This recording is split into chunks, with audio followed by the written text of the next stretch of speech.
Gordon was resting in the siding. Sometimes he thought, it's really tiring to be such a large and splendid engine. One does have to keep up appearances so.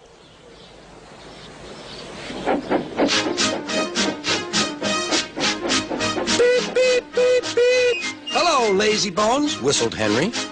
What cheek, spluttered Gordon. That Henry is too big for his wheels. Fancy speaking to me like that. Me, who has never had an accident.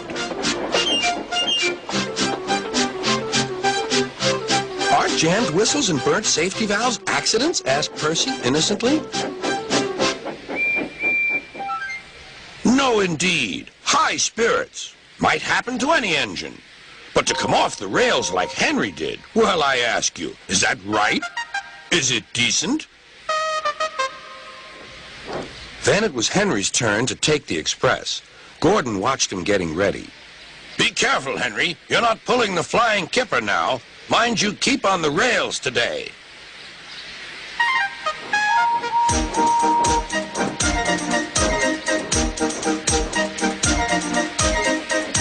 Henry went off in a huff, and Gordon yawned and went to sleep. But not for long. Wake up, Gordon, said his driver. A special train's coming and we're to pull it. Is it coaches or freight cars?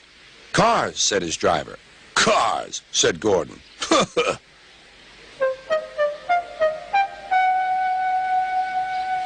Gordon's fire was slow to start, so Edward had to push Gordon to the turntable to get him facing the right way.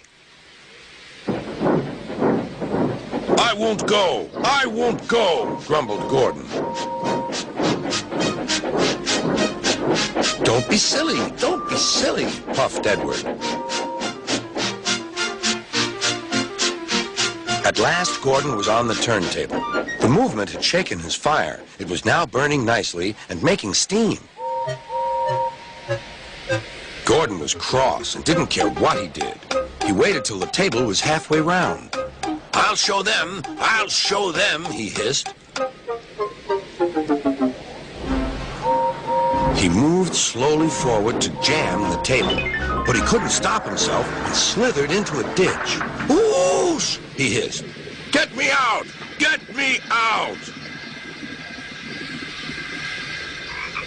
Not a hope, said his driver and fireman. You're stuck, you silly great engine. Don't you understand that?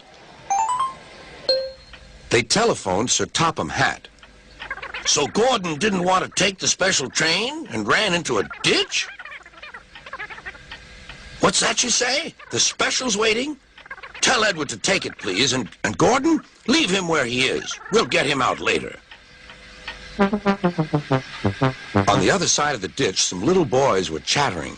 Oh, doesn't he look silly? They'll never get him out. They began to sing. Silly old Gordon fell in the ditch, fell in the ditch, fell in the ditch. Silly old Gordon fell in the ditch, all on a Monday morning. Gordon lay in the ditch all day. Oh dear, he thought, I shall never get out. But that evening they lifted Gordon and made a road of sleepers under his wheels to keep him from the mud. Strong ropes were fastened to his back end, and James and Henry, pulling hard, managed to bring him to safety.